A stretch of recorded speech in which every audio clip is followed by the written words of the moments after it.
Audio book हमारी वसीयत और विरासत। चैप्टर 9 अनगढ़ मन हारा हम जीते। अपनी पहली यात्रा में ही सिद्ध पुरुषों संतों के विषय में वस्तु स्थिति का पता चल गया। हम स्वयं जिस भ्रम में थे वह दूर हो गया और दूसरे जो लोग हमारी ही तरह सोचते रहे होंगे उनके भ्रम का निराकरण करते रहे।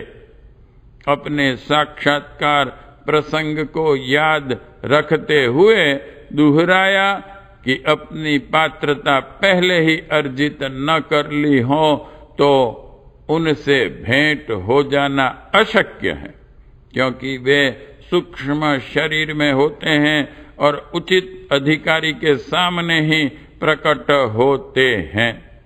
यह जानकारियां हमें पहले न थीं।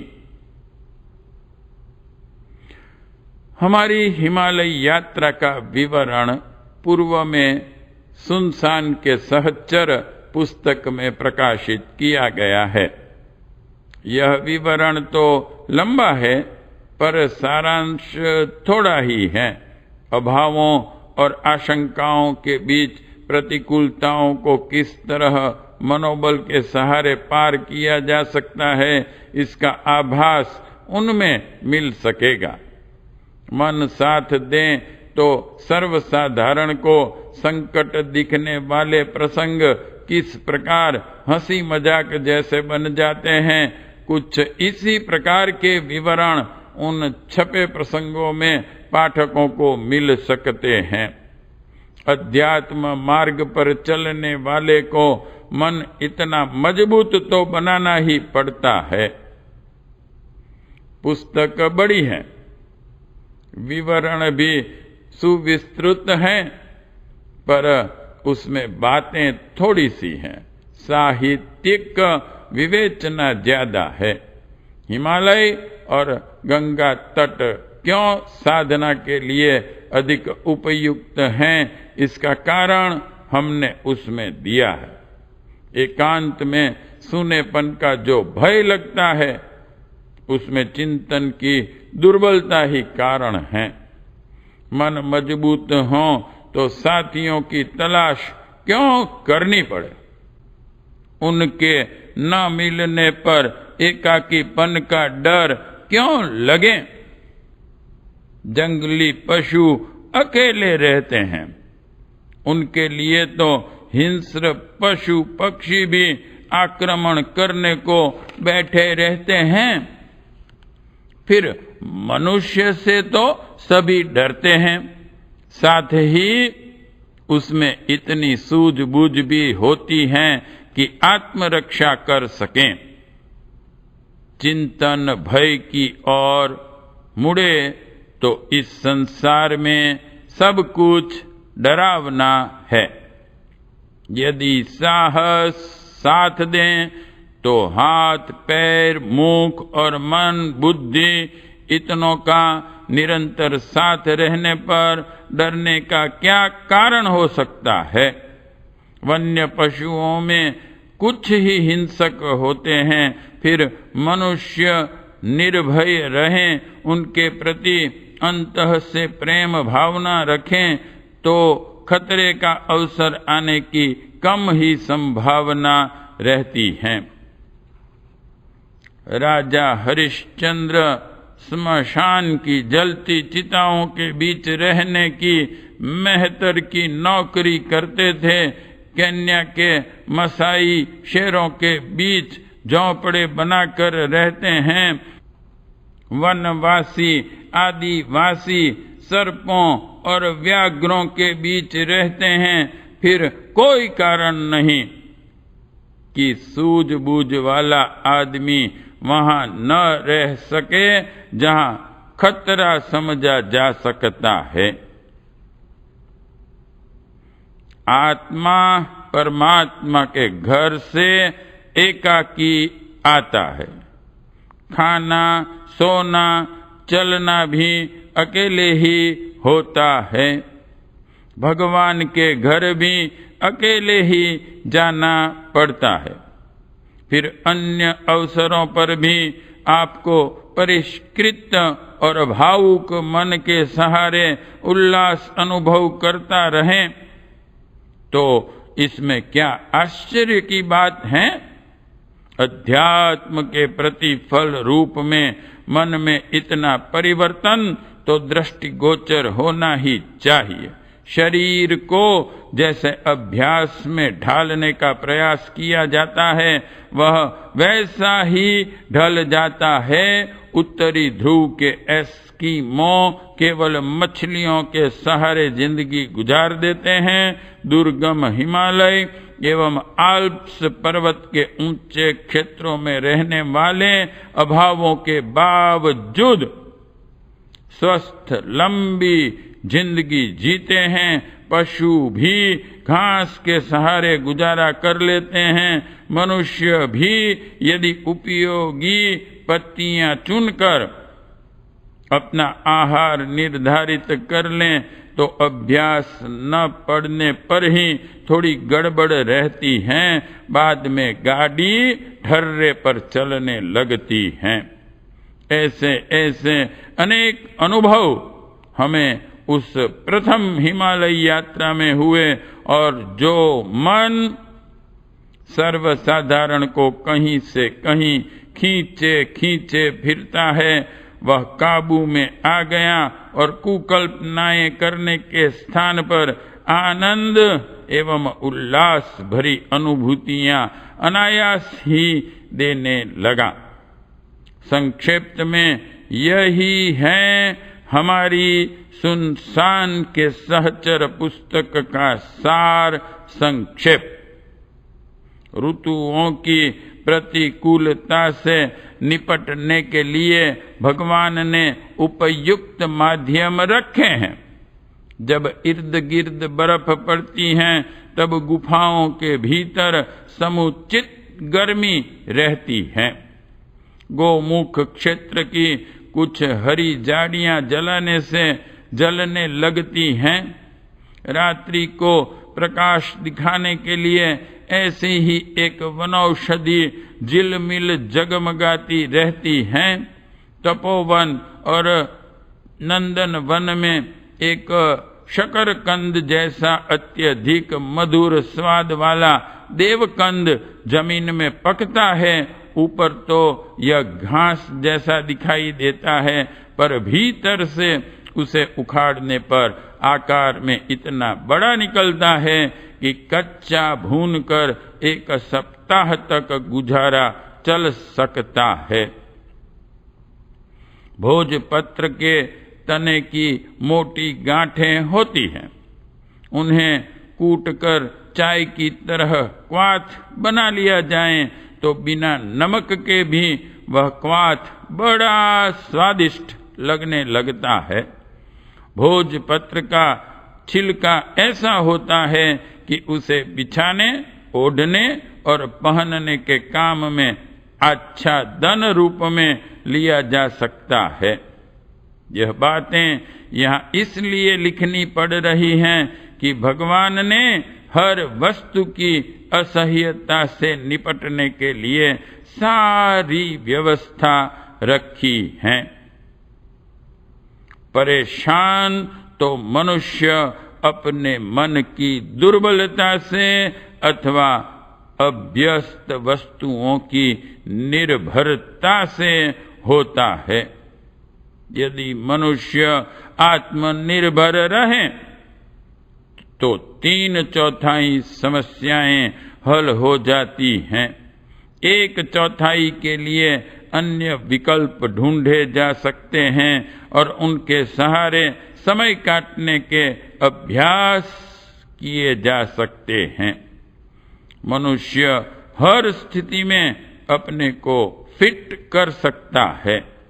उसे तब हैरानी होती है जब वह यह चाहता है कि अन्य सब लोग उसकी मर्जी के अनुरूप बन जाएं, परिस्थितियां अपने अनुकूल ढल जाएं। यदि अपने को बदल लें तो हर स्थिति से गुजरा और उल्लास युक्त बना रहा जा सकता है। यह बातें पढ़ी और सुनी तो पहले भी थी, पर अनुभव में इस वर्ष के अंतर्गत ही आई, जो प्रथम हिमालय यात्रा में व्यवहार में लानी पड़ी। यह अभ्यास एक अच्छी खासी तपश्चर्या थी, जिसने अपने ऊपर नियंत्रण करने का भली प्रकार अभ्यास करा दिया। अब हमें विपरीत परिस्थितियों में भी गुजारा करने से परेशानी का अनुभव नहीं होता था। हर प्रतिकूलता को अनुकूलता की तरह अभ्यास में उतारते देर नहीं लगती। एकाकी जीवन में काम, क्रोध, लोभ, मोह का कोई अवसर नहीं था, इसलिए उनसे निपटने का कोई झंझट सामने नहीं आया। परीक्षा के रूप में जो भय, प्रलोभन सामने आए, उन्हें हंसी में उड़ा दिया गया। यहाँ स्वाभिमान भी काम न कर पाया।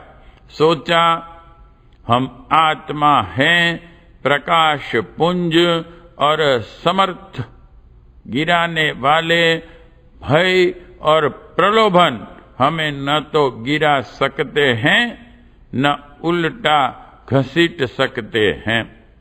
मन का निश्चय सुदृढ़ देखकर पतन और पराभव के जो भी अवसर आए, वे परास्त होकर वापस लौट गए। एक वर्ष के उस हिमालय निवास में जो ऐसे अवसर आए, उनका उल्लेख करना यहाँ इसलिए उपयुक्त नहीं समझा कि अभी हम जीवित हैं और अपनी चरित्र निष्ठा की ऊंचाई का वर्णन करने में कोई आत्मश्लाघा की गंध सूंघ सकता है। यहाँ तो हमें मात्र इतना ही कहना है कि अध्यात्म पथ के पथिक को आए दिन भय और प्रलोभनों का दबाव सहना पड़ता है। इनसे जूझने के लिए हर पथिक को कमर कसकर तैयार रहना चाहिए।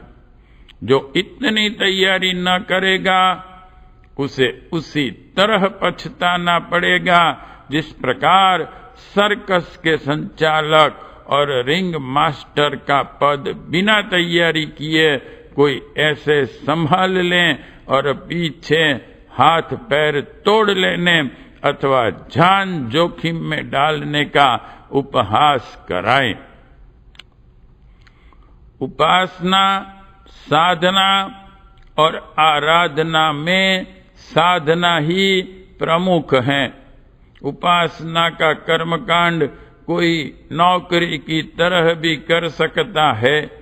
आराधना पूर्ण परमार्थ को कहते हैं। जिसने अपने को साध लिया है, उसके लिए और कोई काम करने के लिए बचता ही नहीं। उत्कृष्टता संपन्न मन अपने लिए सबसे लाभदायक व्यवसाय पूर्ण परमार्थ ही देखता है। इसी में उसकी अभिरुचि और प्रवीणता बन जाती है। हिमालय के प्रथम वर्ष में हमें आत्म संयम की, मनोनिग्रह की साधना करनी पड़ी। जो कुछ चमत्कार हाथ लगे हैं, उसी के प्रतिफल है। उपासना तो समय काटने का एक व्यवसाय बन गया है। घर 4 घंटे नींद लिया करते थे, यहाँ उसे बढ़ाकर 6 घंटे कर दिया। कारण कि घर पर तो अनेक स्तर के अनेक काम रहते हैं, पर यहाँ तो दिन का प्रकाश हुए बिना मानसिक जप के अतिरिक्त और कुछ कर सकना ही संभव न था। पहाड़ों की ऊंचाई में प्रकाश देर से आता है और अंधेरा जल्दी हो जाता है। इसलिए 12 घंटे के अंधेरे में 6 घंटे सोने के लिए, 6 घंटे उपासना के लिए पर्याप्त होने चाहिए। स्नान का बंधन वहां नहीं रहा। मध्याह्न को ही नहाना और कपड़े सुखाना संभव होता था। इसलिए परिस्थिति के अनुरूप दिनचर्या बनानी पड़ी। दिनचर्या के अनुरूप परिस्थितियां तो बन नहीं सकती थी। प्रथम हिमालय यात्रा कैसी संपन्न हुई, इसके उत्तर में कहा जा सकता है कि परिस्थितियों के अनुरूप मन को ढाल लेने का अभ्यास भली प्रकार कर लिया। इसे यों भी कह सकते हैं कि आधी मंजिल पार कर ली। इस प्रकार प्रथम वर्ष में दबाव तो अत्यधिक सहने पड़े, तो भी कच्चा लोहा तेज आग की भट्ठी में ऐसा लोहा बन गया जो आगे चलकर किसी भी काम आ सकने के योग्य बन गया। पिछला जीवन बिल्कुल ही दूसरे ढर्रे में ढला था। सुविधाओं और साधनों के सहारे गाड़ी लुढ़क रही थी। सब कुछ सीधा और सरल लग रहा था, पर हिमालय पहुंचते ही सब कुछ उलट गया। वहां की परिस्थितियां ऐसी थीं जिनमें निभ सकना केवल उन्हीं के लिए संभव था जो छिड़ी लड़ाई के दिनों में कुछ ही समय की ट्रेनिंग लेकर सीधे मोर्चे पर चले जाते हैं और उस प्रकार के साहस का परिचय देते हैं जिसका इससे पूर्व कभी पाला नहीं पड़ा था। प्रथम हिमालय यात्रा का प्रत्यक्ष प्रतिफल एक ही रहा कि अनगढ़ मन हार गया और हम जीत गए। प्रत्येक नई असुविधा को देखकर उसने नए बछड़े की तरह हल में चलने से कम आनाकानी नहीं की, किंतु उसे कहीं भी समर्थन न मिला। असुविधाओं को उसने अनख तो माना और लौट चलने की इच्छा प्रकट की, किंतु पाला ऐसे किसान से पड़ा था जो मरने मारने पर उतारू था।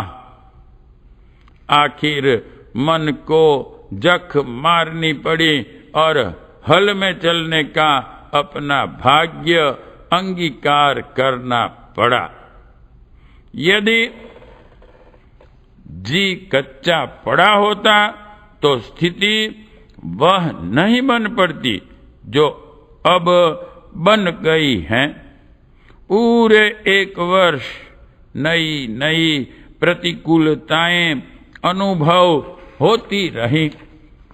बार बार ऐसे विकल्प उठते रहे जिसका अर्थ होता था कि इतनी कड़ी परीक्षा में पड़ने पर हमारा स्वास्थ्य बिगड़ जाएगा, भविष्य की सांसारिक प्रगति का द्वार बंद हो जाएगा।